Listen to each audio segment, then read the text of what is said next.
Bom, compartilhando aqui com vocês.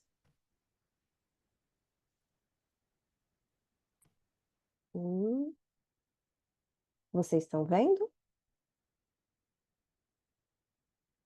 Acho que vai. Entrou. Entrou? Entrou sim, Deixa eu ver se eu Kelly. consigo. Tá, vamos lá. Bom, então vamos lá, né? Continuando. E foi demais. Não.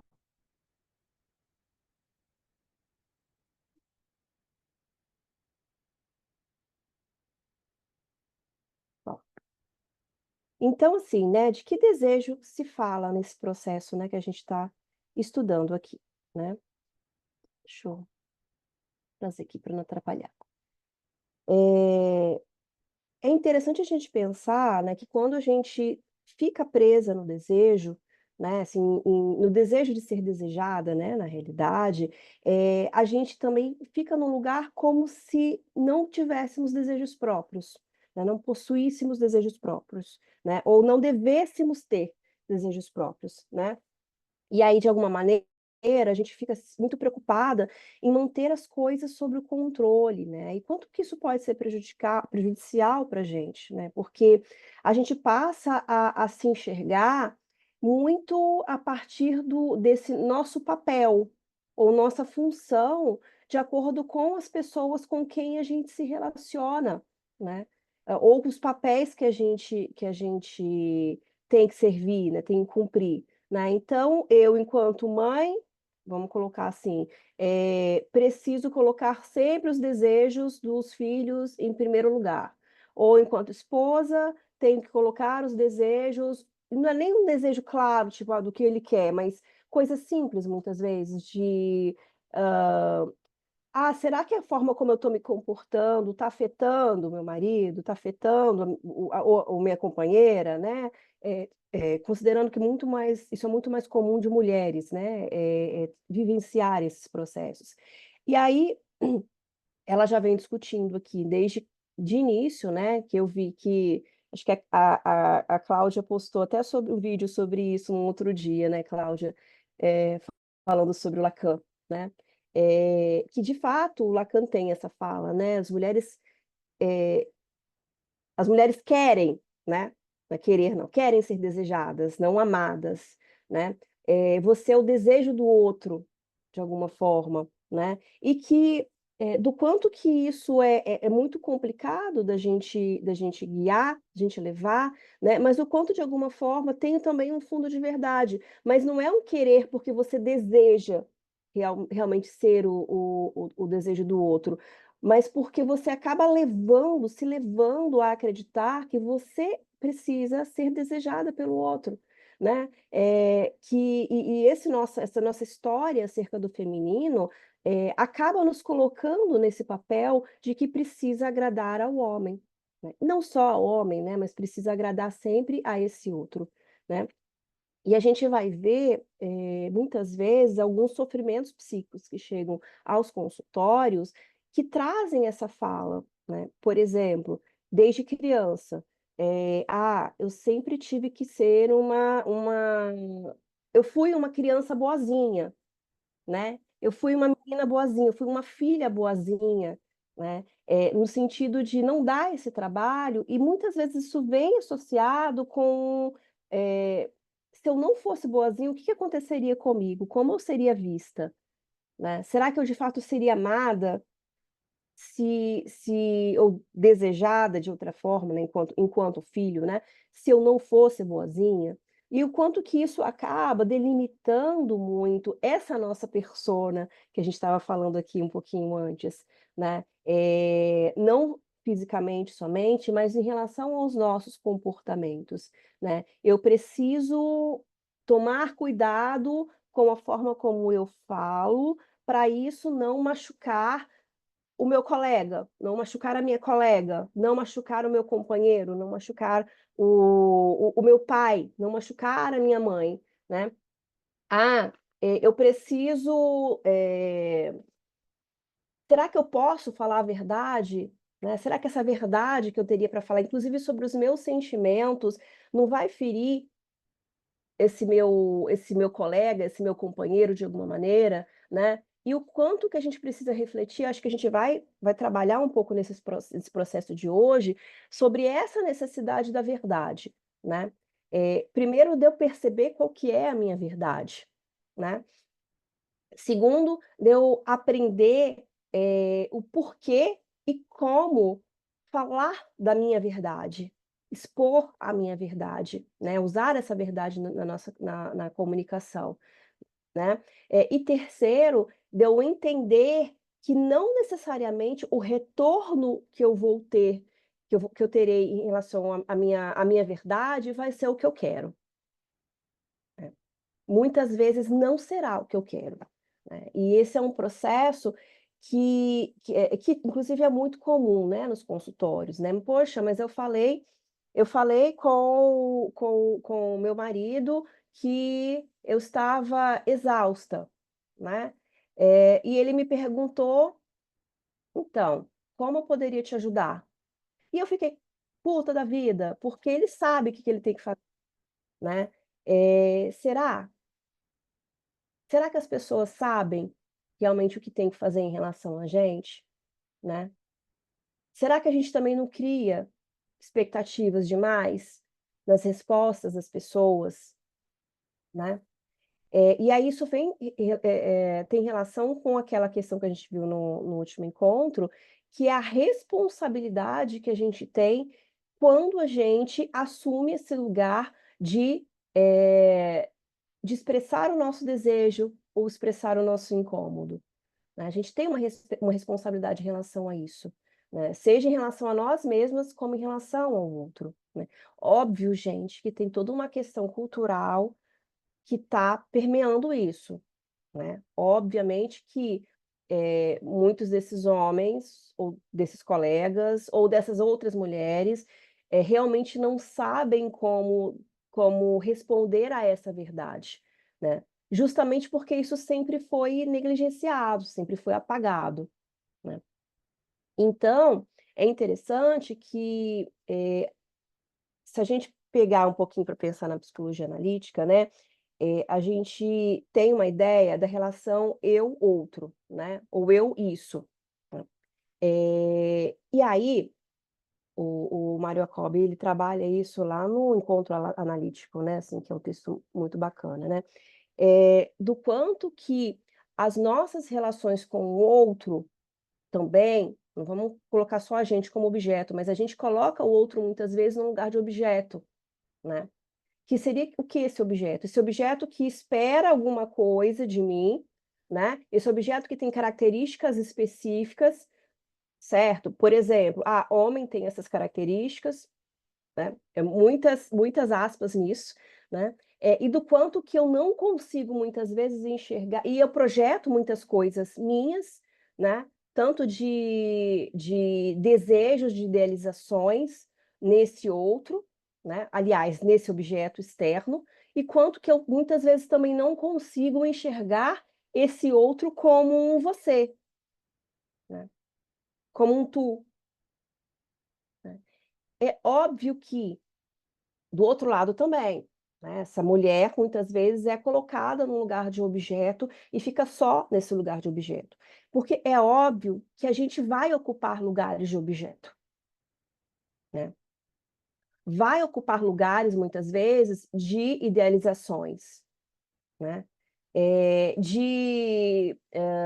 lugares que falam dos papéis culturais onde a gente está inserido, né. A gente vai performar determinados papéis, inclusive, né. Só que o problema é a gente ficar fixo no lugar de objeto.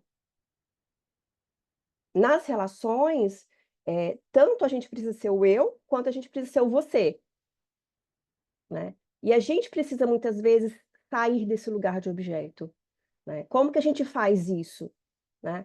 Quando a gente não só se coloca recebendo as idealizações, né, recebendo as cobranças, recebendo esses papéis estipulados socialmente, né? E a gente começa a se colocar de forma individual nessas relações, né? Deu para entender, gente, isso? Se alguém tiver alguma coisa quanto a essa questão e quiser ir colocando, tá? Bom, e aí, essa compulsão de ser desejada e ser desejável, né, que é justamente isso de, eh, sou alguma coisa para alguém, né, sou alguma coisa para em alguma situação, né, coloca essa mulher sempre num lugar de déficit, né. E a gente tem a ideia que a Mary Woodman traz, que é sobre o vício da percepção. Ih, gente, Vivi, eu tenho que mandar meus slides para você corrigir. O vício da perfeição, né. Que é isso? A gente tem isso muito mais forte, de fato, nas mulheres do que nos homens, mas desse processo de como se, desde criança, estivesse sempre em déficit. Eu sempre preciso ser mais, eu sempre preciso estudar mais, eu sempre preciso me colocar mais, eu sempre preciso ser mais bonita, né, ser melhor. E isso, traz para a gente um prejuízo muito grande, porque a gente nunca alcança esse ideal de eu. E aí, nesse sentido, enquanto sempre em déficit, a gente vai estar sempre nesse processo de vício, né. Isso tem uma relação muito forte quando a gente fala das compulsões. E eu não estou falando de compulsão alimentar, né, embora seja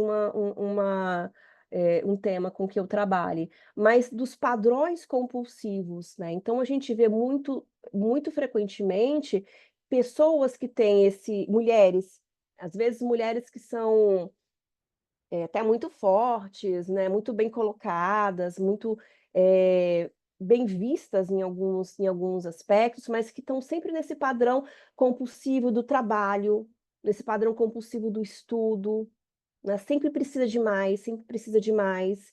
Ao mesmo tempo que tem esse processo de sempre precisar de mais, né, mais estudo, mais trabalho, e às vezes não dá conta de mais estudo e mais trabalho, porque é muita coisa, aí acaba compensando essa necessidade de mais com a comida ou com a compra, né, com alguns outros vícios. A gente tem um outro ponto que é muito comum também, que é fugiu o termo, né, que está sendo muito usado, mas como se você sempre se visse, eh, como se fosse uma fraude. Vocês lembram o nome do termo, gente? Tá falando de autossabotagem, síndrome do impostor? Síndrome do impostor, né.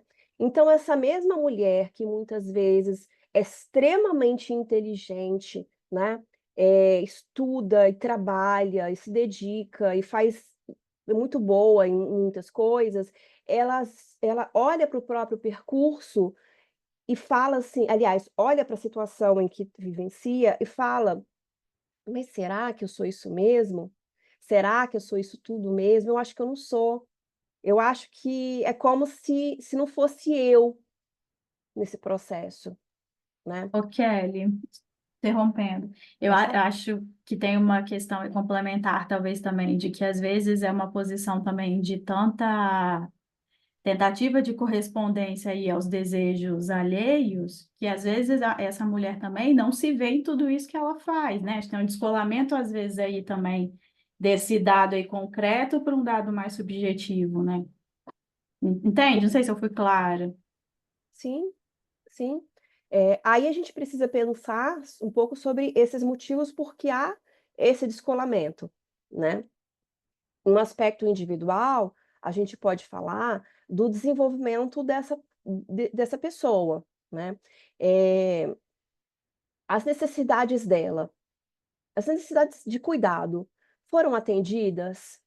As necessidades de amor, enquanto criança, né, no processo de desenvolvimento, foram atendidas, né? A gente está num outro grupo, né, estudando o mundo interior do trauma.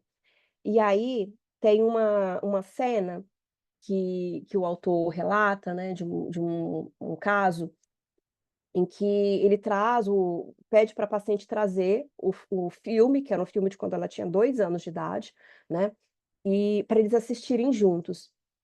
E no filme, essa criança, ela tá de um lado para o outro, sabe, como se estivesse pedindo colo, né, aquelas mãozinhas assim, levantadas pedindo colo, e ninguém dá o colo para ela, né, ela fica nesse processo que é uma necessidade de amor ali, né, que é fundamental para o desenvolvimento, que é negada, né, essa necessidade é negada, né. E aí é interessante que como ela não consegue, né, ter essa necessidade atendida, ela começa a ficar com acesso de raiva, né. Enquanto inicialmente estava com amor, buscando o amor, não foi atendida, ela vem em processo de raiva, né. E aí ela é retirada desse lugar, né, onde estavam os adultos, como se ela estivesse atrapalhando, né.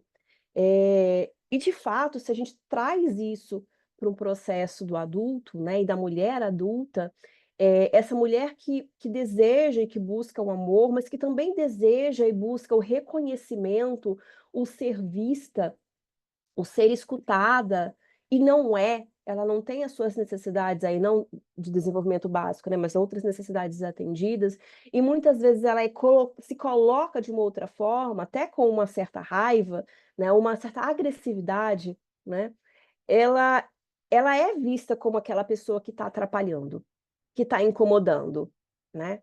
Só não é tirada boa parte das vezes, do local, assim como a criança era, né. Mas ela é tirada de uma outra forma, ela é tirada sendo desqualificada, né. Ela é tirada quando começam a dizer que: "Nossa, mas você perdeu, você está desorganizada, você está doida, você está louca", né.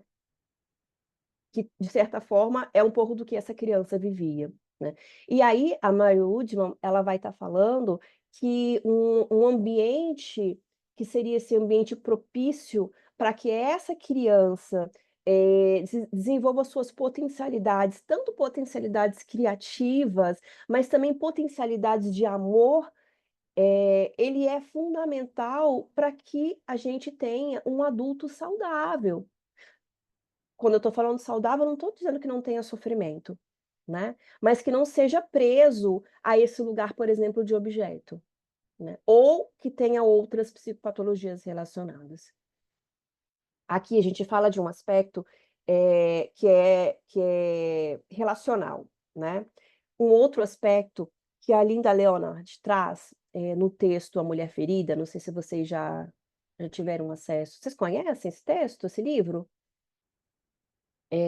Ela traz o seguinte, que, quando a gente está falando desse trauma, vamos colocar aquela vivência que a gente relatou anterior como um trauma, mas quando a gente está falando desse trauma, a gente também tem um trauma social, um trauma cultural, né, que ele é guiado por essa cultura patriarcal, que produz nessa mulher, e nessa mulher coletiva, uma ferida também, né.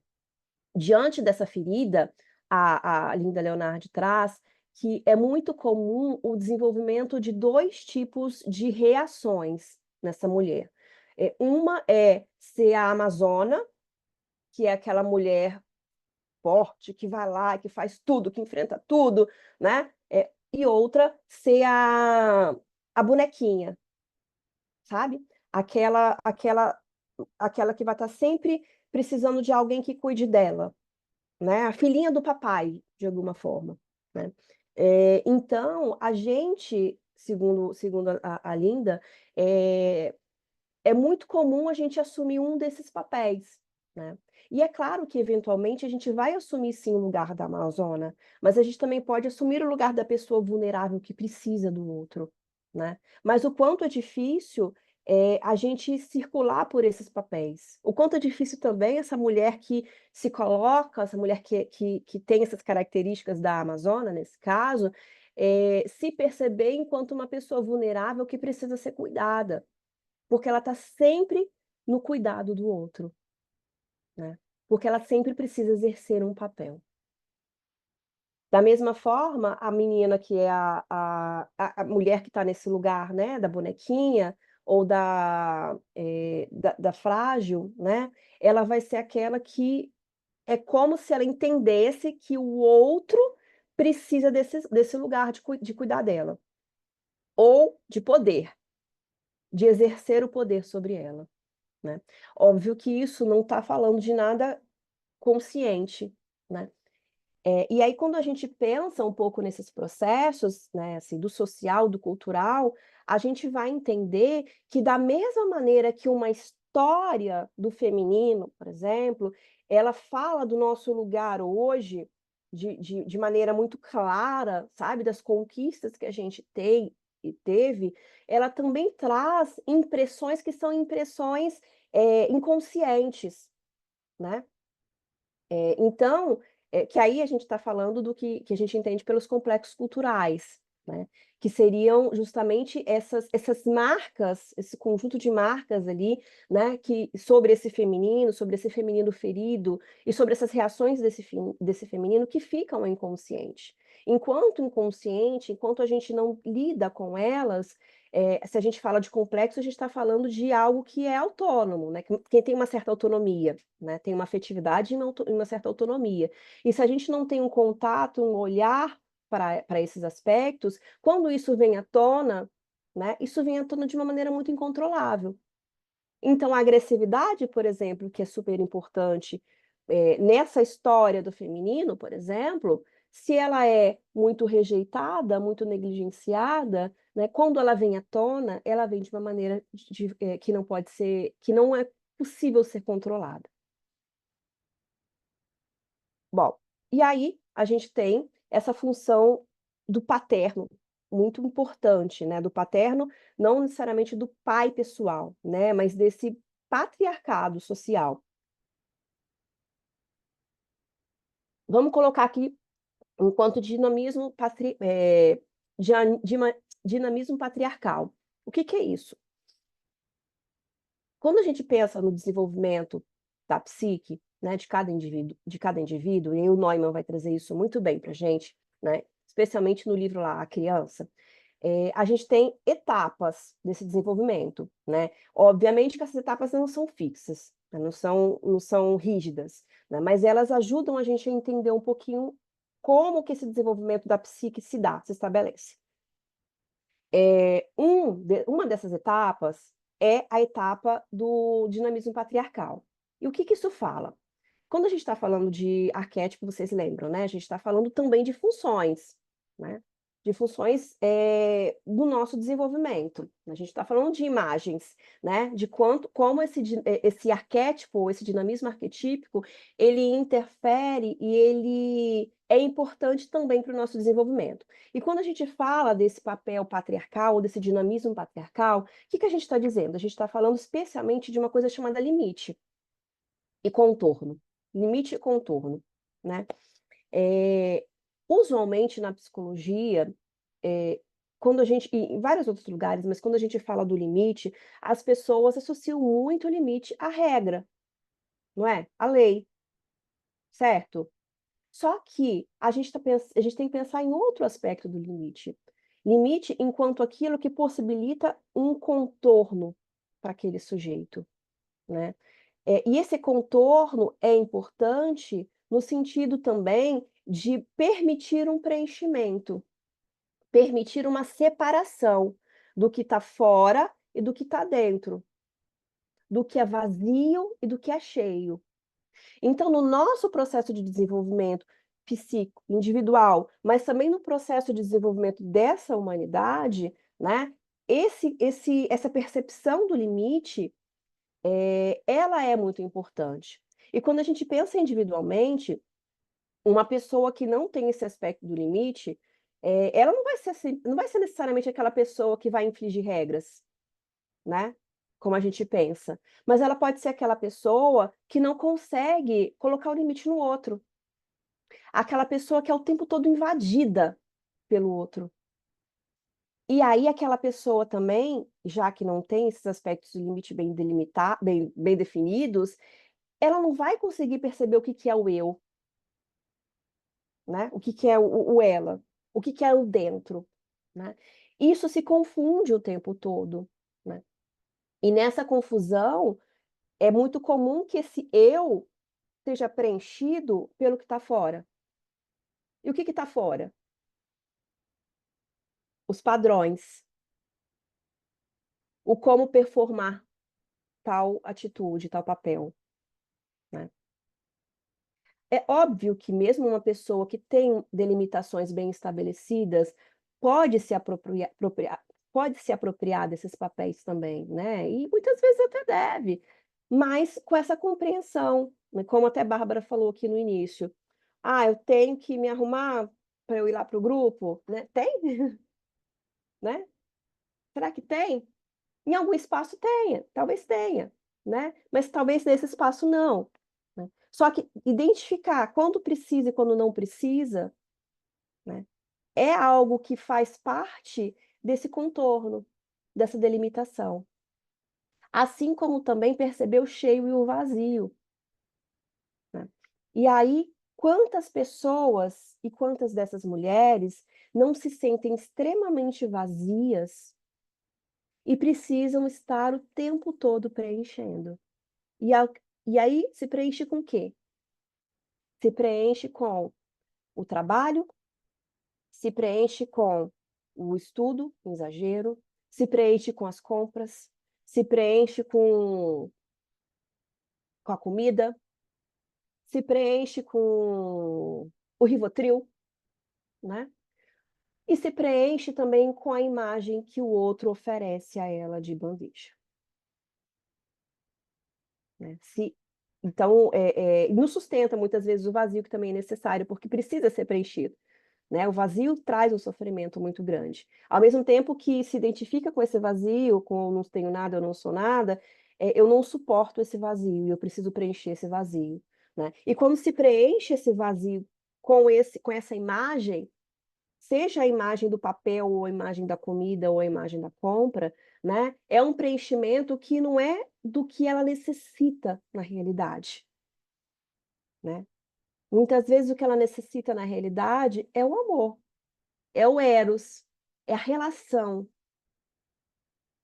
mas que não tem espaço, não pode ter espaço, né, justamente porque ela não consegue ainda perceber-se não enquanto um objeto. Ela não consegue se perceber enquanto um eu, enquanto um indivíduo. Ok por aqui, gente? Bom, e aí,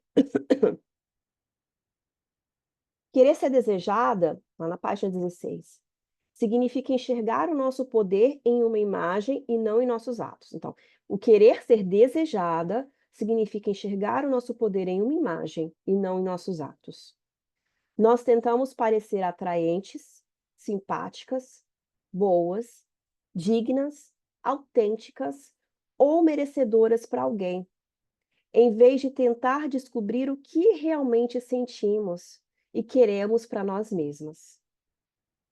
Nesse tipo de acordo, consciente ou inconsciente, são os outros que nos devem proporcionar as nossas sensações de poder, valor ou vitalidade, à custa de nosso próprio desenvolvimento, né. Então, esse movimento de depender sempre do olhar do outro, do feedback do outro, da qualificação que o outro faz em relação a gente, né, para que se tenha um lugar, para se consiga de alguma maneira se perceber enquanto alguém que existe, mesmo que seja uma existência falsa, né. E aí, continuando, então nos sentimos ressentidas, frustradas e dependentes, porque sacrificamos nossas reais necessidades e desejos em favor dos acordos que fizemos com os outros, né.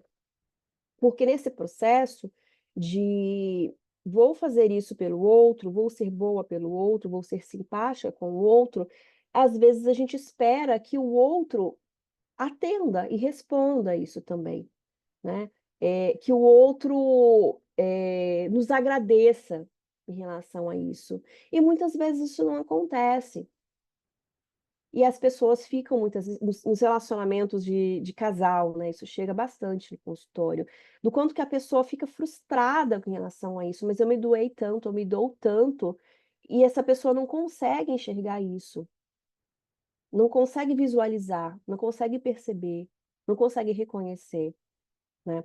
Também enxergamos muito isso nas relações com mães e filhos. Nossa, mas esse filho é ingrato. Nossa, mas esse filho é muito ingrato, que eu faço tanto por ele, né, e eu não consigo ser reconhecida, né? E aí a gente quer ser vista sob uma ótica positiva, ficamos, no entanto, presas a imagens. É interessante a gente pensar que esse processo do feminino, né, tem uma relação muito forte com essa persona coletiva. O que se espera de uma mãe? O que se espera de uma esposa? O que se espera, sei lá, de mais o quê, gente? Pensa em outros papéis aí, relacionados ao feminino. A própria escolha da profissão, às vezes, não pode escolher profissões da área de exatas, né? Tem sempre alguma profissão na área do cuidado. Uhum, uhum, sim. E às vezes até quando vai para outra profissão, que não tenha muita relação com essa questão do cuidado, né, tipo, uma profissão, mais masculina, vamos colocar assim, ela acaba assumindo muito, os lugares, assim, as falas, os comportamentos daquele lugar, né. O de xingar, o de falar de uma forma, eh, agressiva e grosseira, e sendo que às vezes essa pessoa é totalmente doce em outros espaços, né. E é interessante que, a Verena a Verena Cash tem um texto, é sobre agressividade, eu esqueci o nome dele. Depois Eu eu ia lembro. até comentar sobre esse livro mesmo, né? É Vítima e Agressor. É Reconhecer o papel de vítima, reconhecer o não é? papel de vítima, isso. Isso, E isso. é sobre os limites, né? E como a gente vê as pessoas, às vezes, como agressor e como a gente se bota também no papel de agressor, né? E Uhum. a gente precisa desses limites para contornar isso. Assim, perfeita pontuação. E aí uma fala dela, assim, no livro, assim, logo no início, né, que ela diz assim, às vezes a mulher está num grupo que é um grupo de homens, assim, e aí ela recebe um elogio, né: "Nossa, mas você nem parece mulher", né. Porque ela, assim, por conta da maneira como ela se coloca, se comunica, sabe. E aí, às vezes, essa pessoa fica lisonjeada com isso, né, assim: "Nossa, estou sendo reconhecida ali como grupo", mas o quanto que ela está sendo diminuída, né, porque ela é uma mulher. E por que que ela não pode ser uma mulher com essas características, sabe, de assertividade, de se colocar, né, de organização, de pensamento lógico, né, e do quanto que essas falas que aparentemente são elogios, na realidade não são, né, são extremamente sexistas, né. Bom, e aí a gente entende, né, a gente vai falar um pouco, a autora fala um pouco pra gente sobre esse desejo de poder e controle, né, que foi transformado, escondido. Então, de certa maneira, o desejo de poder, né, poder alguma coisa, é natural de se ter, né. Só que no que se fala em relação às mulheres, isso foi transformado em relação ao poder da beleza. Isso foi fixado muito no poder da beleza, né. E aí a gente tem um texto, o livro da Wolf, né, Naomi Wolf, que é o Mito da Beleza. Vocês já tiveram a oportunidade de ler esse livro? Vocês conhecem o Mito da Como Beleza? chama? O mito da O Mito beleza? da Beleza, Nada não. não é junguiano não, né. Que ela trabalha com isso, né, ela trabalha de como que nessa história do feminino, sim, nessa história das mulheres em relação à sociedade, a gente teve um processo em que, especialmente quando a gente fala lá da Revolução Industrial, né, alguns outros momentos também, com as guerras, que as mulheres saíram muito para o trabalho, para o lugar de trabalho, né? Só que, em outro movimento, esses homens desejavam o próprio lugar de volta. Essas mulheres foram necessárias e foram impulsionadas a ocupar os lugares de trabalho, né, por uma necessidade social, inclusive, mas quando tem essa disponibilidade aí dos homens novamente, eles querem o lugar deles de volta, né? E aí essa sociedade patriarcal, o que que produz? Na discussão da Naomi, né? Se produz a necessidade cada vez maior de beleza. Como? Procedimentos estéticos, por exemplo, cuidado com roupa, por exemplo. Vocês já pararam para pensar quanto tempo vocês gastam cuidando do cabelo de vocês?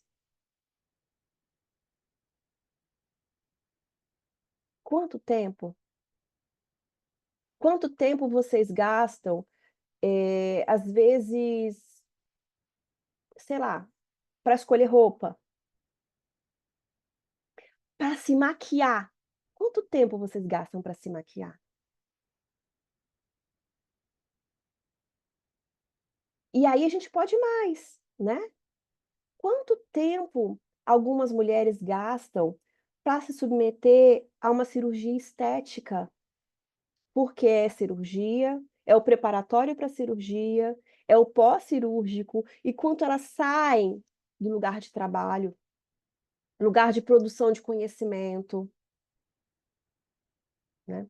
Então ela vem discutindo o quanto que essa estética, ela é alimentada também, né, ela é um veículo, de controle. Porque se você gasta muito tempo pensando nessas questões, direcionado para essas questões, como se elas fossem realmente as questões muito importantes para você, né, você deixa de ter um tempo que você poderia ter para você discutir, para você construir saber, para você falar da sua opinião de uma forma sustentada, né, a partir de tudo que você leu, que você aprendeu, né. Então ela trabalha um pouco, isso no texto, né, e ela traz uma questão de que, tem um momento, tanto ela quanto a Polly, elas fazem uma relação muito forte com os transtornos alimentares e esse lugar do feminino, né, justamente por conta desse corpo que é controlado. Seja controlado no sentido desse desejo, né, que a Polly está falando, seja controlado no sentido das dietas e dos padrões estéticos, né, como a Naomi está falando, né. E aí ela coloca que as dietas, elas são talvez os maiores sedativos políticos, né. Por quê? Justamente porque o tempo que se perde nesses processos de controle do próprio corpo ou desse corpo objeto, né, você não fala, não produz, não se coloca, não grita, não reclama, não constrói, não ocupa espaço, né. É óbvio que não estou dizendo que não é para você se cuidar, né, que não é para pensar de forma estética, né, e eu acho que isso a autora vem trabalhando bastante com a gente, né. Essa pessoa que coloca essa mulher que está aprendendo a ocupar o lugar de desejante, de sujeito desejante, não de objeto de desejo, né, ela também vai poder se preocupar com o cabelo, com o batom, com a maquiagem, com a roupa. Só que isso não vai ser a principal coisa que vai definir ela, né. Ela vai ser vista e ela deseja ser vista por mais, por quem ela é por inteiro, pelos comportamentos, pelas atitudes que ela pode ter, e não pela beleza dela. E a gente sabe o quanto que isso é difícil pra caramba, né, porque se a gente pensa em termos de mídia, é sempre ressaltado esse lugar da beleza, né. Eu tô tentando lembrar qual foi, tem uma das cantoras internacionais aí, não sei se foi a Rihanna ou Lady Gaga, né, uma dessas, assim, que em determinado momento que ela foi, que é entrevistada, né, assim, e é perguntada, assim, na realidade, sobre, quais são, o que que você faz para cuidar da beleza, né, o que que você faz para cuidar de si e tal. E ela pontua: "Mas eu não tô aqui para falar disso, eu tô aqui para falar da minha música, né. Se fosse um homem aqui, você ia perguntar sobre o que que ele está achando da roupa dela, o que que ele está achando dessa questão de relacionamento, o que que está achando sobre a questão da beleza, ou você ia perguntar sobre o que ele está produzindo, né, sobre o pra quê, o que que ele veio realmente falar ali. Bom, eh, alguém quer falar alguma coisa? Diana?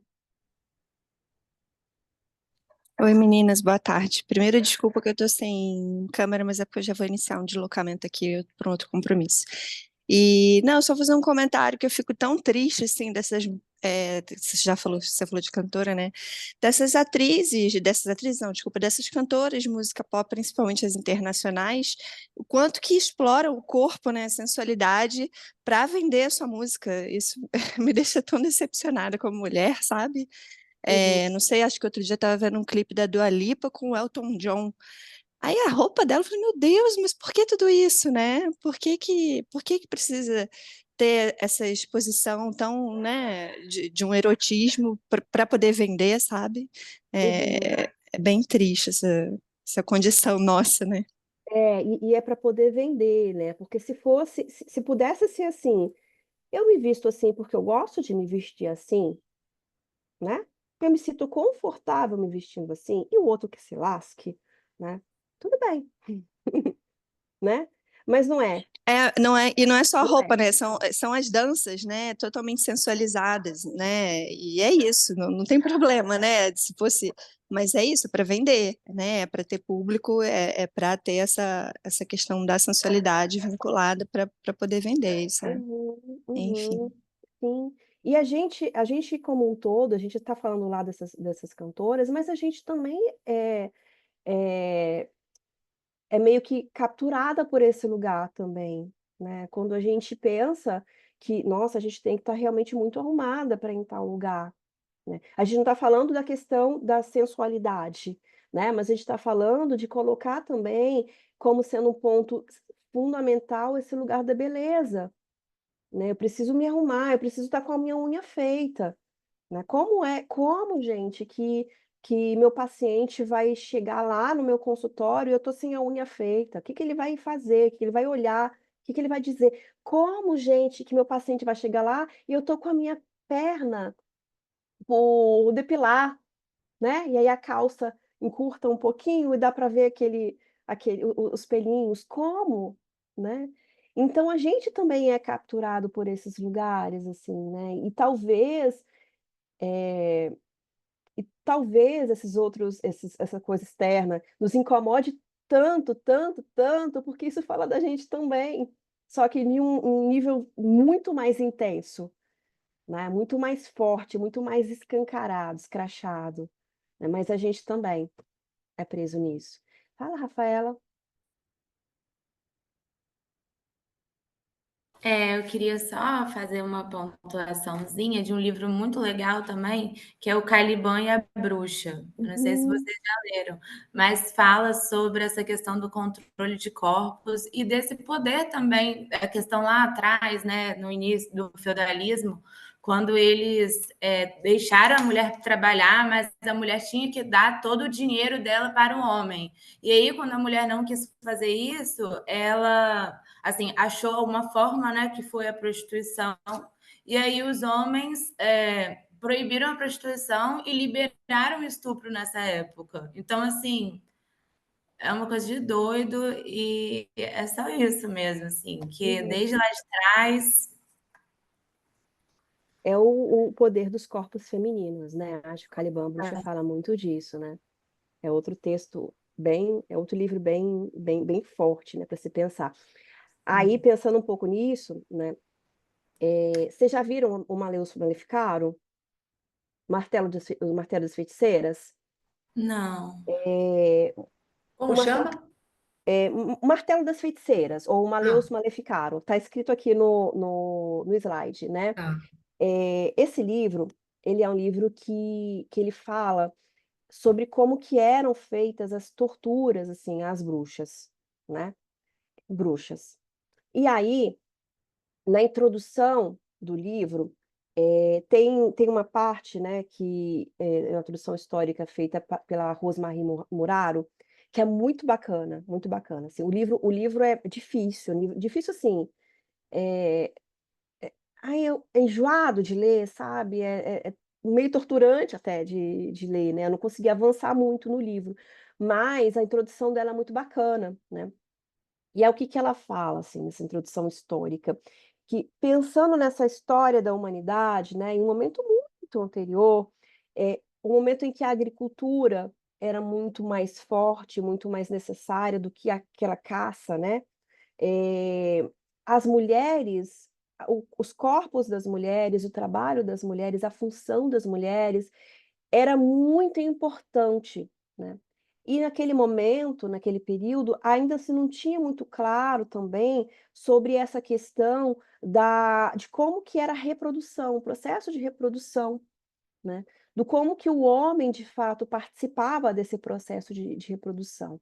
Então, era como se as mulheres tivessem essa função mágica, soberana e sagrada de reproduzir, né, sozinha, né, no corpo dela. E aí ela traz um termo assim, né, era como se o que a gente diz da inveja do pênis, o que o Lacan diz a inveja do pênis, né, a gente pudesse falar sobre a inveja do útero, né. Porque, esse lugar desse corpo feminino, dessa mulher, ele era tão importante nesse movimento, né, e ele exercia um poder muito grande, né, porque era o poder da reprodução, né. A partir do momento em que, se sai muito mais desses lugares, né, desses pequenos lugares, né, dessa agricultura, e a caça, e o domínio de territórios, né, o poder, né, requer muito mais a força.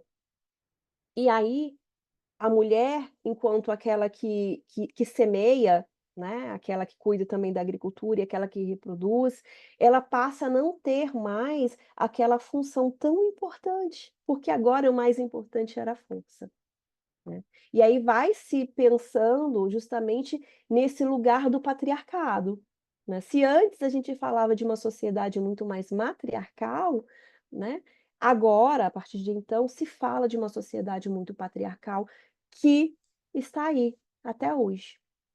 Por A mais que Prostituta alguns Sagrada fala um pouco disso também, né, Kelly? sim, Com uma outra leitura, né, colocando sobre a relação também, mas esse livro também é interessante porque aborda justamente isso, né, enquanto a deusa era cultivada, era venerada, né, como a deusa da fertilidade, não só no sentido físico e de reprodução humana, mas também de fertilidade da terra, tinha o templo em que se fazia todo o culto à deusa, que era o sexo sagrado.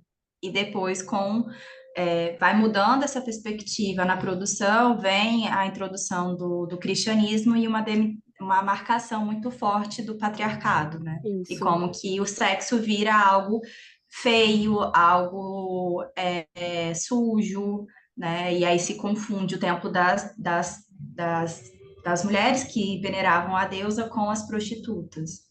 sim, sim, muito boa lembrança, né. E a gente lembra também que, naquele período anterior, a gente também nesse contato com o sagrado, a gente tem um contato muito mais forte consigo mesmo, né.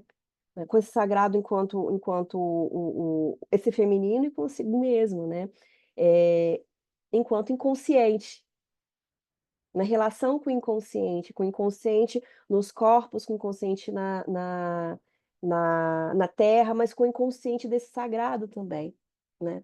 E aí a gente também tem o outro texto, né, que é do Neumann, que fala sobre o medo do feminino, né, desse processo de mudança, né, que é um pouco do que você traz. Que é a gente não está falando do medo do feminino enquanto o medo da mulher, necessariamente, né, mas do que ela representa, do que ela representa especialmente enquanto esse contato com o sagrado, né. É interessante a gente pensar, gente, que ela não representa só isso, né, ela a mulher essa é uma das representações desse feminino, né, o sagrado é uma das representações.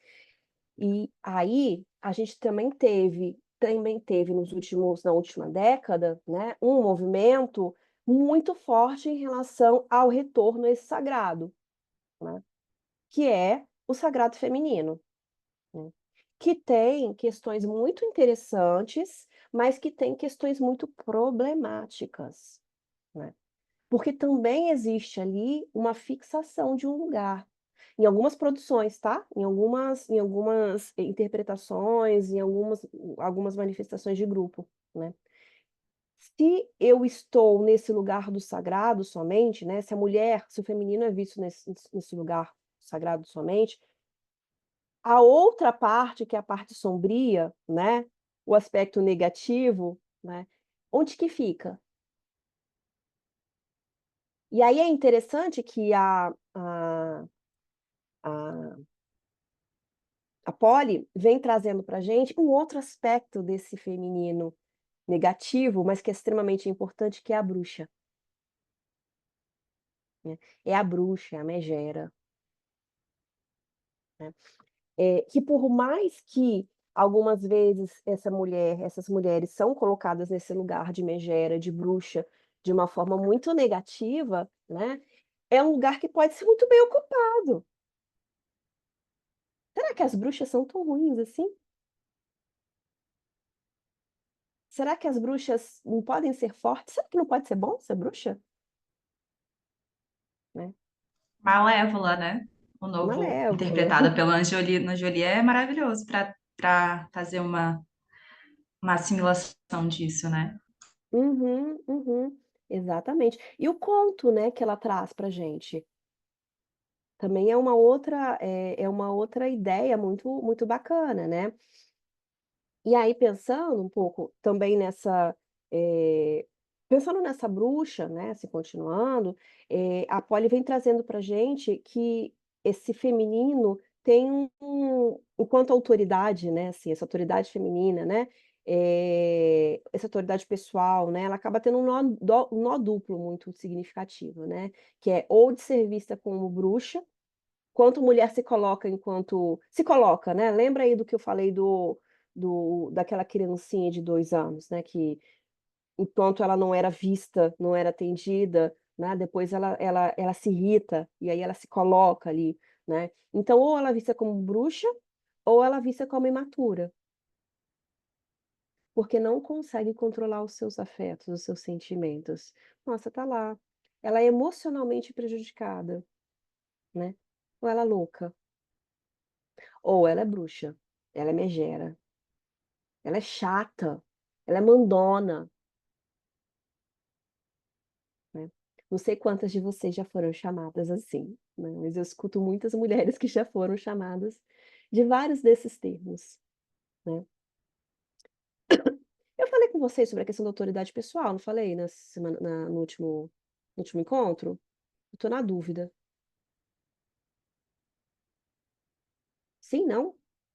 Acho A que a ideia gente de autoridade, começou né, eu acho que eu e, falei. e não deu tempo. Né, que é justamente sobre esse processo de que, do empoderamento, né, da feminino, né, no sentido não empoderamento nessa forma, eh rasa que se fala, né, mas no sentido de que, pensar nesse senso de autoridade individual, é pensar em como você reconhece as suas tanto as suas potencialidades, como as suas opiniões, enquanto sendo válidas, enquanto sendo importantes. O quanto você reconhece o seu caminho, seu percurso, enquanto sendo válido, enquanto sendo importantes, né.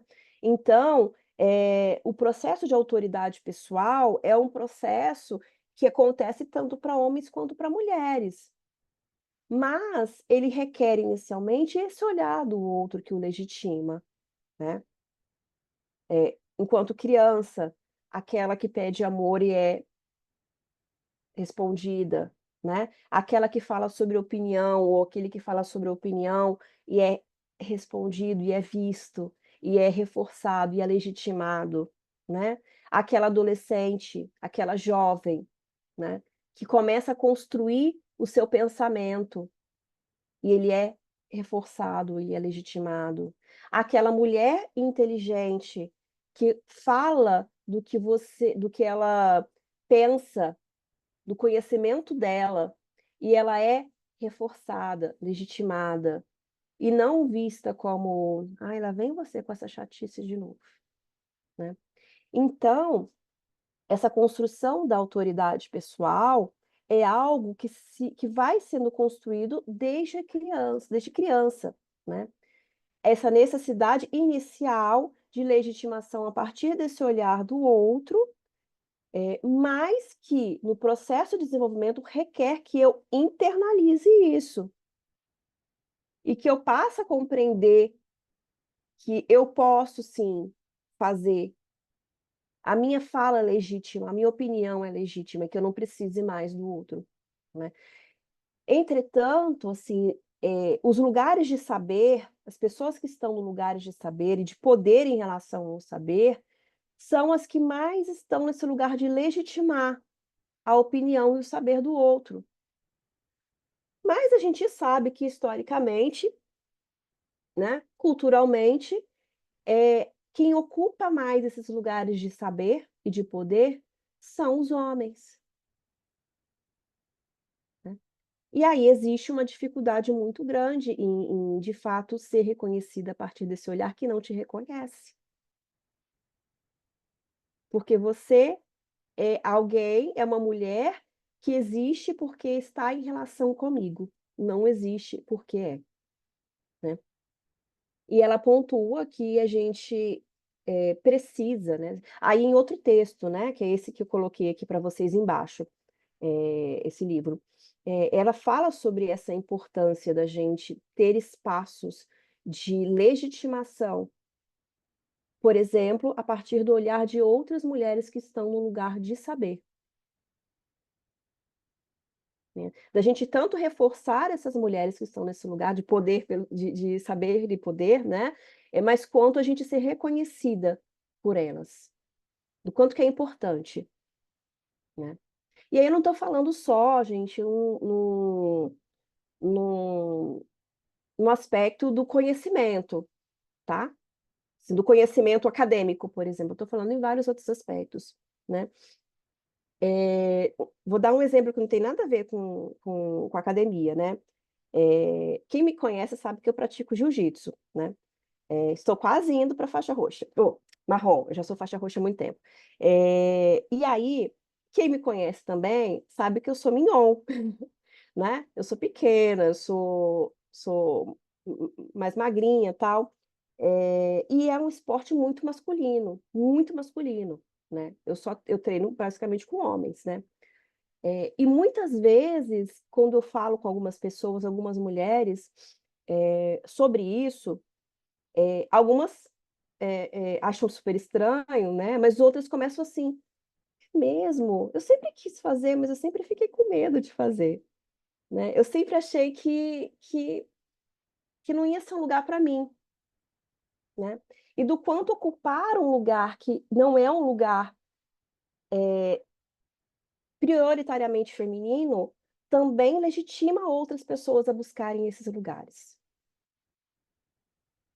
né. Então pense aí, sobre os lugares que vocês ocupam, do quanto que eles são importantes não somente para vocês, mas para as outras mulheres que podem estar junto com vocês. Bom, nossa, já são 6 horas, 6 e 6 já. Posso dar só uma sugestão de. Tem um programa, não sei se é um documentário que teve no Sport TV um pouquinho antes, acho que foi um pouquinho antes das Olimpíadas, falando sobre essa questão de ocupar espaços que não são prioritariamente femininos, das repórteres na área do esporte. O quanto elas falam, né, dessa dificuldade de serem reconhecidas enquanto autoridades que estão ali para realmente afirmar aquele conhecimento. De, né, de todos os esportes, não só o futebol, não só o vôlei, por exemplo, que também tem muito apelo feminino, mas que, por exemplo, a nossa seleção masculina é mais ovacionada que a feminina, por exemplo. E é muito interessante as falas delas, é bem legal, vale a pena dar uma pesquisada, assim, para ouvir as Uhum. falas delas. É legal. Você consegue o link pra gente, assim, pra gente depois ver? Eu vou dar uma olhada no Globoplay, porque eu acho que é o do Sport TV, mas eu vou dar uma olhada se não tem fácil também no YouTube. Se eu achar, Uhum. eu compartilho lá no grupo, pode deixar. Uhum. Não, tá ótimo. E um exemplo, a gente está no período de Olimpíadas, né? Que começou hoje, né?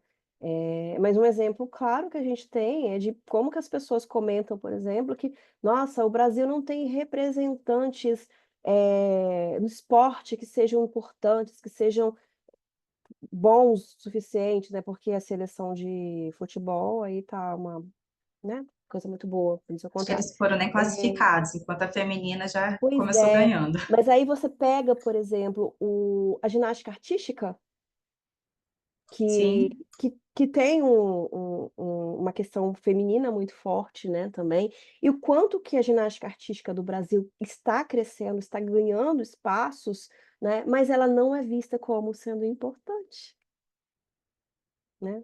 Ela não ocupa esse lugar de existir efetivamente, né?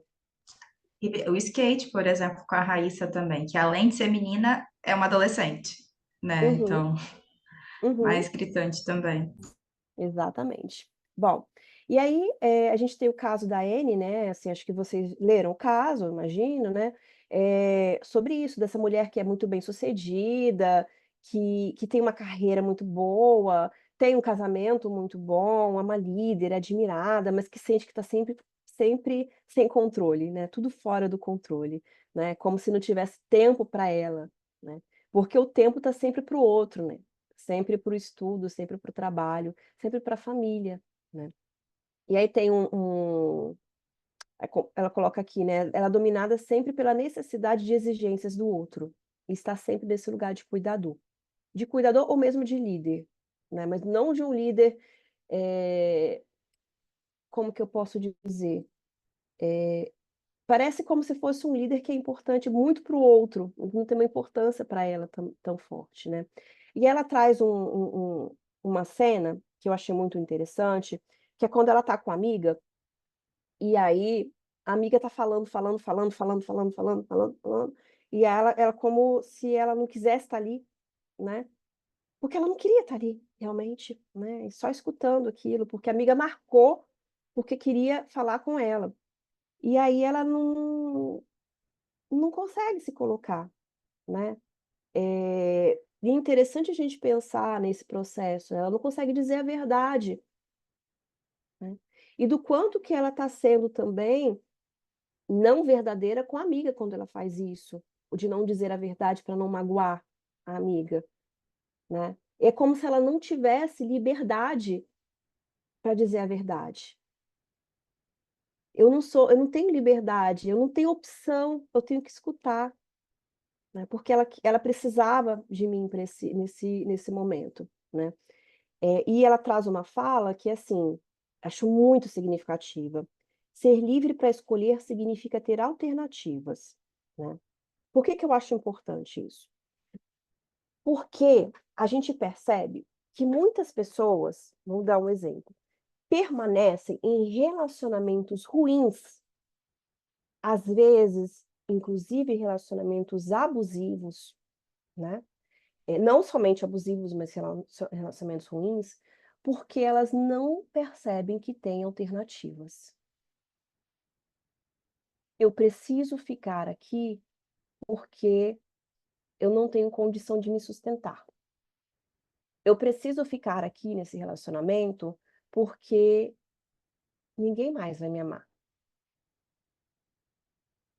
né? Eu preciso ficar aqui nesse relacionamento, porque o que que eu vou fazer? Minha família vai acabar, minha família vai se despedaçar se eu sair desse relacionamento, né? E é importante a gente pensar nisso, porque é muito comum essas falas, tipo: "Nossa, mas essa pessoa foi agredida, mas ela continua lá com ele. Por que que ela não separa? Por que que ela não dá um pé na bunda nele?", né. Mas a gente pode se perguntar: será que ela enxerga alternativas? Porque ela só tem condição de escolher estar nesse relacionamento efetivamente, isso ser uma escolha, se ela também tiver a condição de escolher não estar nesse relacionamento. Ela consegue visualizar, ela consegue construir, né, o não estar nesse relacionamento, né. E aí não vão lá longe para a gente falar sobre relacionamentos abusivos, mas quando relacionamentos que não são bons, que são ruins, né, para aquela pessoa. Eh, Às vezes a pessoa vem com isso, né, no consultório. E aí a gente precisa começar a pensar em trabalhar com essas pessoas o enxergar alternativas. E se não houverem alternativas, o construir alternativas. O que te impede de sair dessa relação? Ah, não sei. Tá. O que que Como que você se veria fora dessa relação? Como é que seria sua vida fora dessa relação? Ah, seria muito difícil por conta disso, disso, disso, disso. Né. Então, a gente consegue construir no nosso processo esses aspectos que são difíceis para que eles melhorem? Porque aí, se você decidir que mesmo podendo sair, tendo a alternativa de sair, você prefere estar nessa relação, essa relação é melhor para você, ok, mas aí foi uma escolha sua, foi realmente uma escolha sua, não foi algo imposto. Né. E em vários aspectos a gente pode começar a pensar, né, assim, tanto para a gente quanto para o outro, né, o quanto a gente consegue enxergar alternativas. Qual é a alternativa que fulano que N tem, né, em relação à amiga dela? Qual a alternativa que ela tem em relação ao próprio trabalho ou próprio lugar de mãe, de pessoa da família, né. Ela pode ocupar um outro espaço que seja um espaço que seja, que dê vitalidade para ela, né. E aí a autora traz, né, o conto, que é um conto muito legal, ela traz não só nesse livro, mas no livro, Bruxas e Heróis, que ela trabalha com terapia familiar, terapia de casal também, né. O que que as mulheres realmente querem, né. Quem não leu, gente, leia o conto, né. Eu espero que todas vocês tenham pelo menos lido o conto, né. Mas o que que ela realmente quer no processo? É justamente o poder de soberania. É o direito de exercer o seu livre-arbítrio, entendendo que o outro também tem livre-arbítrio, né. Como assim?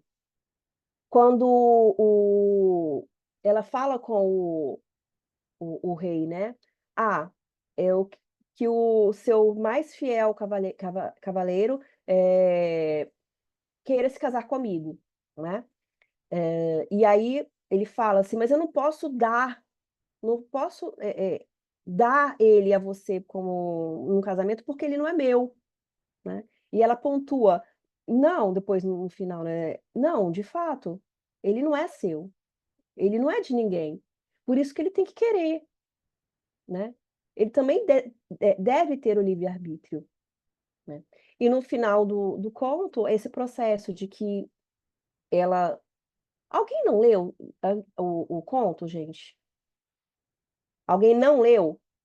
Abre para mim o microfone e só fala que não. se alguém não leu. Acho que todas leram, né? Tá. E quando ela pontua, né, ela fala para ele sobre isso, de que ela pode ser aquela bruxa em um período e aquela mulher bonita em outro período, né, aquela mulher agradável, né, atraente, sei lá, em outro período, e o Gawain, né, diz para ela que quem tem que decidir é você, né, porque é a sua vida, né, é esse processo de o que que ela realmente quer. Ela quer ter soberania sobre si própria, sobre a própria vida, sobre a própria existência, né.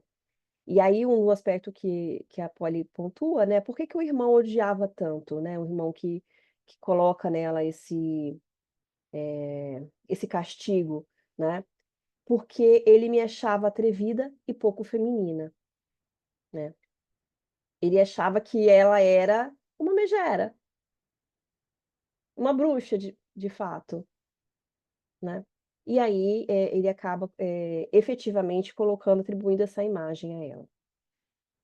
Bom, e um ponto que leva a gente a pensar sobre essa psicologia da megera, né, e os perigos míticos do desejo feminino. A autora diz pra gente, que histórias sobre o poder maligno da megera era uma forma das sociedades a desmerecerem, desmoronar o poder feminino, retratá-lo como algo esmagador e venenoso, feitiço emocional negativo, que só poderia ser lançado por uma mulher exigente, né. Isso fortalece essa crença misógina de que a mulher exigente deve ser temida e subjugada, né. E aí, quando eu fui pesquisar a imagem, sobre a questão da psicologia da megera, né, a megera, né, eh, veio muito a imagem da Medusa, né, que justamente ocupa muito esse lugar, né, na mitologia, né, daquela que paralisa o homem, paralisa as pessoas quando essas pessoas olham diretamente nos olhos dela. Mas tem uma parte da história da Medusa que é pouco falada, né, que é quando ela se torna esse ser, né. É uma das versões, tá, gente. Em uma das versões, ela era uma das sacerdotisas da Atena. E aí, o que que acontece? Enquanto sacerdotisa, a Atena é uma deusa virgem, né. Lá na Prostituta Sagrada, inclusive, ela trabalha sobre a questão do que é uma deusa virgem, né. Mas a gente não vai trabalhar aqui nesse momento.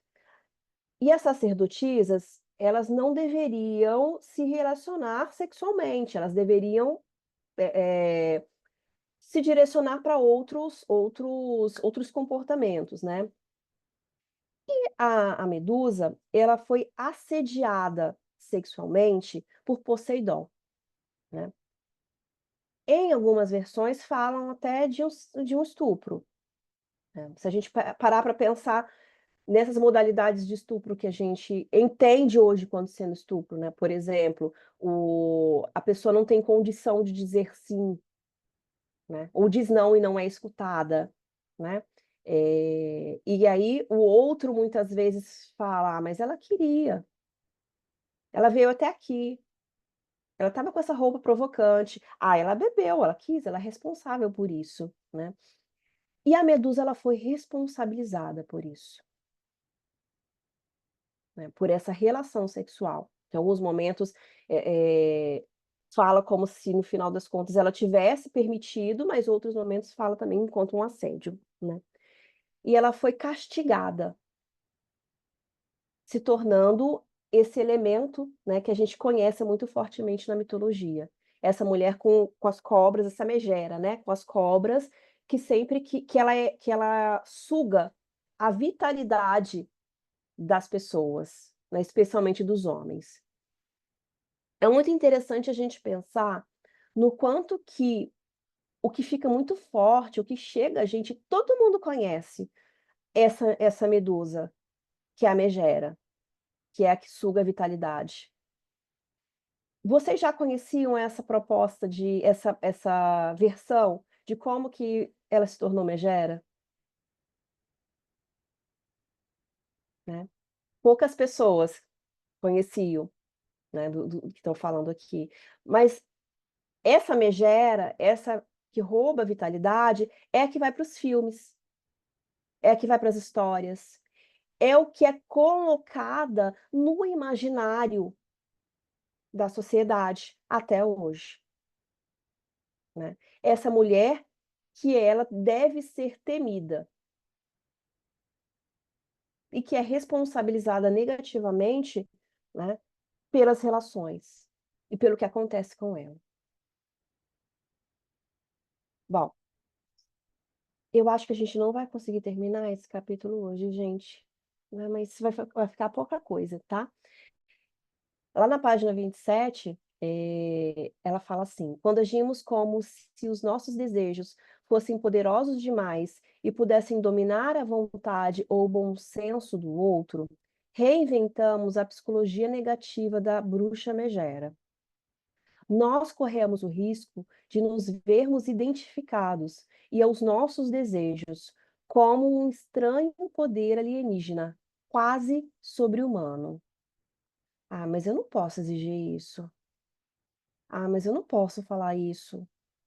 Ah, mas eu não posso me comportar assim, porque isso é muito, né? Assim, a pessoa vai se sentir muito mal se eu fizer isso. Isso vai afetar muito o outro. E muitas vezes nem afeta. Obviamente, se a gente está falando de uma questão que realmente vai diminuir o outro, né? Que vai maltratar o outro, é outra história. Eu estou falando de comportamentos e falas que seriam muito bem aceitos se ela fosse um homem, ou se ela fosse se tivesse um outro aval, né, uma outra legitimação, mas que ela não aceita em si mesma, né, pra não se identificar com esse lugar da bruxa megera. Porque afinal de contas, por que que a gente vai se identificar com a musa, com a princesa Diana? Porque ninguém quer ser megera, ninguém quer ser bruxa. Ninguém quer ser louca, ninguém quer ser má, né, como na música que a gente terminou na semana passada, né. E ser sutil demais ou sedutora demais quanto à expressão dos nossos desejos, sabe, meio que manipular um pouco isso, traduzir trazer como se fosse outra coisa, pode passar também a ideia de que os outros também devam ser gentis conosco. E que nossas necessidades devem permanecer ocultas, pois são perigosas. Esse trecho eu estava lendo, desculpa interromper, eu sei que Pode está falar. acabando o nosso tempo, mas eu me lembrei de um episódio da minha infância, quando eu era, sei lá, terceira série, que agora é o segundo ano, né, do ensino fundamental, e a professora, ela separou a turma para fazer encenações teatrais, dos contos mais comuns, Branca de Neve, Chapeuzinho Vermelho, né, aquelas coisas todas. E ela queria me colocar como Branca de Neve, que eu sempre fui muito branquela, né, e tudo, e eu recusei, eu falei, não, eu não quero, eu quero ser a bruxa de outro conto, assim. Ela, mas Caísa, não sei o que, eu falei, não, deixa eu ser a bruxa, eu batalhei, assim, briguei para ser a bruxa, desde criancinha eu queria ser a bruxa, eu não Uhum, queria ser a princesa. E eu uhum, ri sozinha lendo esse trecho. uhum. Hoje já é mais fácil a gente pensar em ser a bruxa, né, porque a gente tem Hermione, por exemplo, né, tem Malévola, né, por exemplo, tem algumas Exato. representações de bruxa que são, até mais humanizadas, né, que a gente pode Sim, se sim. identificar, se enxergar nelas também, né. Bom, só para a gente poder finalizar aqui essa parte, né, eh, a comunicação clara e franca evita a mensagem indireta de que os outros devem intuir os nossos desejos. Isso aqui é muito legal, né. "Nossa, mas ele não percebeu", fiquei com raiva. "Mas ele não percebeu que ele fez errado. Ele não percebeu o que eu queria", né. "Nossa, mas como? Como que isso é possível?". Então, você falou, Você foi clara? Mas ele tem que perceber. Gente, quem é, se a gente parar para pensar, né, que pode realmente estar no lugar de ter os seus desejos, os seus incômodos, os seus desconfortos percebidos pelo outro, acolhidos pelo outro e sanados pelo outro. Quem? Um bebê, né? Um bebê, sim, pode estar nesse lugar e realmente deve estar nesse lugar, né? E aí E que esse nem assim está, porque ele chora, ele sim, expressa. ele expressa, né? Mas aí no processo de desenvolvimento, o que que a gente tem? A gente tem esse ambiente, né, que escuta esse choro, interpreta esse choro enquanto um desconforto e vai lá tentar solucionar esse desconforto, porque ele não sabe se comunicar, né? Então, o bebê pode, um adulto não. Um adulto precisa aprender a falar sobre os seus próprios desconfortos, assim como a falar sobre os seus próprios desejos, a ser claros, porque o outro não tem a menor condição de adivinhar o que a gente está pensando, o que a gente está querendo, o que a gente está sentindo. Embora a gente tenha algumas pessoas, né, que têm uma habilidade muito maior em relação a isso, a maior parte das pessoas não tem, né. E esse é um processo de comunicação que a gente precisa desenvolver, né. Tentar provocar respostas nos outros sem manifestar o que se deseja, não apenas confunde, mas carrega também um significado oculto de perigo, de que alguma coisa é tão perturbadora que não pode ser expressa em palavras, né. Vou pisar em ovos porque ela está estranha. Mas por que que ela está estranha? Não sei. Tem lacuna. E aí eu vou criar as maiores fantasias para poder preencher essa lacuna. E que muitas vezes não tem nada a ver com o que aconteceu, né. E uma clareza, né, o usar a verdade poderia ser muito mais uma verdade de uma forma responsável, né, poderia ser muito mais eficiente nesse processo de comunicação. Então reconhecer nossos desejos como sendo humanos, não monstruosos, significa que podemos falar deles com clareza. Vou parar de compartilhar aqui.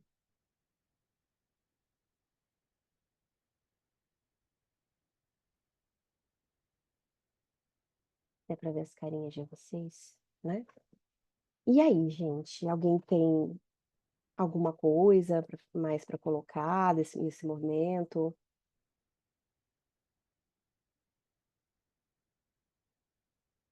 Alguma pontuação, alguma coisa que chamou mais atenção?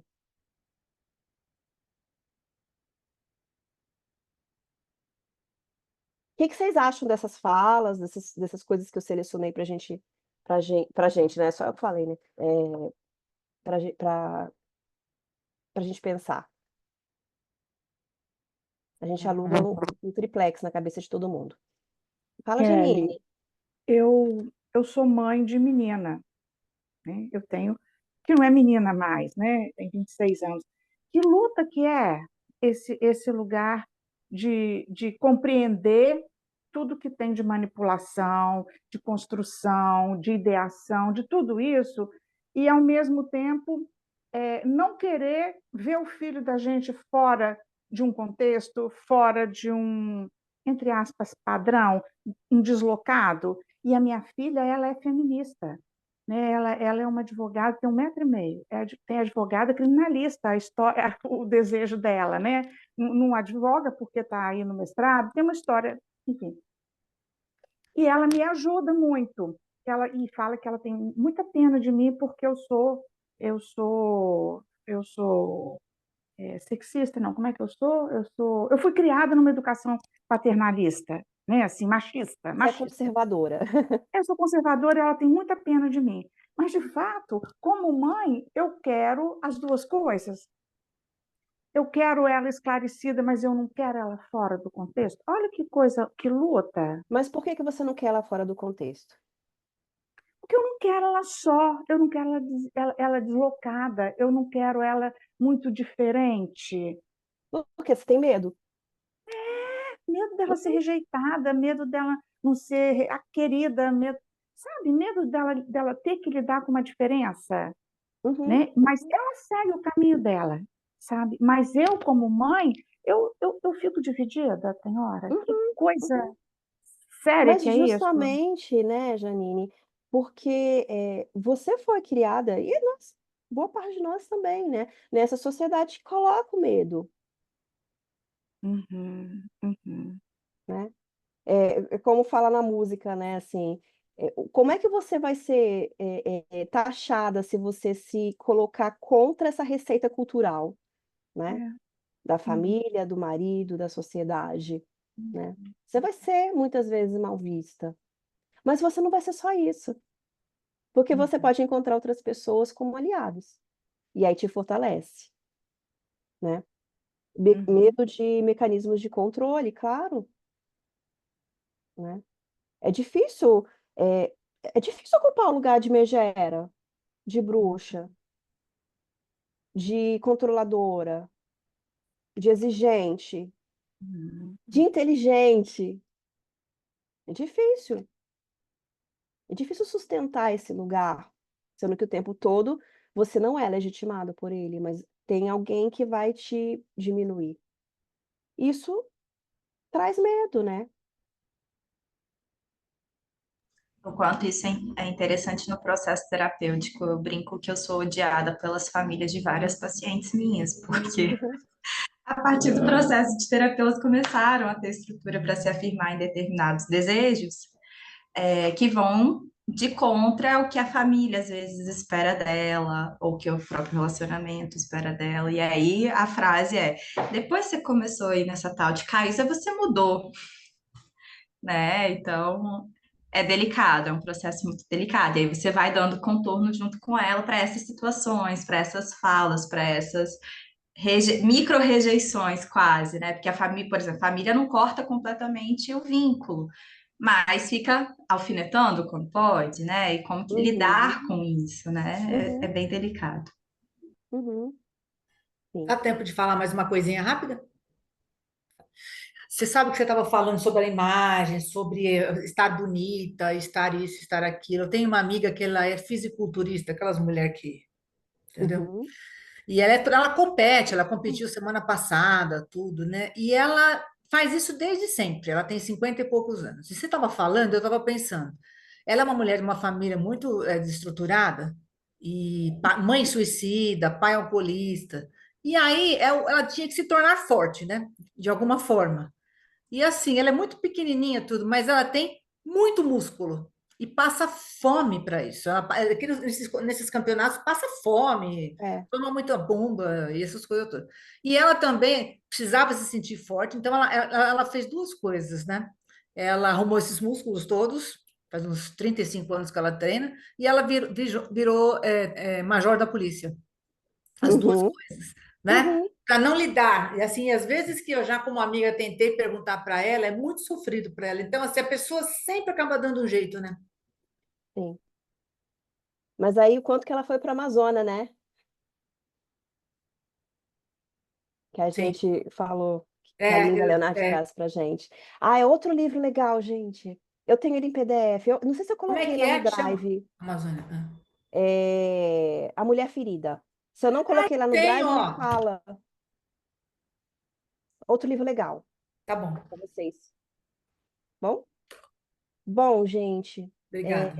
é, aqui, quando eu tô falando, assim, com os slides, vocês podem falar, gente, vocês podem me interromper.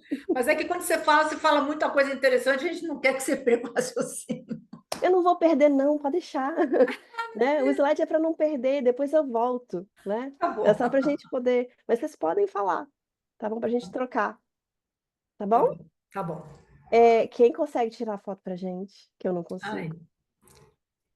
Vou tentar aqui. Júlia, você consegue abrir a câmera para foto? Um, dois, três e. Pode ir? Uhum. Foi. Deixa eu Foi. jogar aqui no Paint para ver se foi mesmo, gente. Calma aí. Chama, me Muito parecendo bom também. isso tudo, gente. Obrigada aí. Então, foi? Ai, tem coisa Calma aí, escrita que o aqui que eu nem li, computador. gente. Olha aqui. Ô, Diana, a próxima vez você fala. Vai Ah, lendo não, aí, você... Kelly, enquanto. Olha, Tá. Tá Mas eu bom. consigo ver depois. É que eu não quis interromper, Gente, porque já estava pode terminando. interromper. Pode interromper, eu gosto. Tá? Tá. Alguém Eu- conhece a história da megera domada? Eu fiquei pensando quando você ficou falando da medusa, mas eu não conheço, eu nunca li. Tem Hum, relação com isso tudo? Porque, na verdade, ela é domada, né? ela é domada, né? A história de Shakespeare, Pois né? é. Eu não li. Mas a gente depois Tá. pode providenciar um É, pouquinho. depois eu vou Gente, pesquisar. bom final de semana para vocês. Até Boa daqui a pouco noite, a gente conversa. meninas. Beijos. Obrigada. A foto foi, só para garantir, Obrigada. tá? Obrigada. Beijo, gente. Tchau, Tchau, tchau. tchau.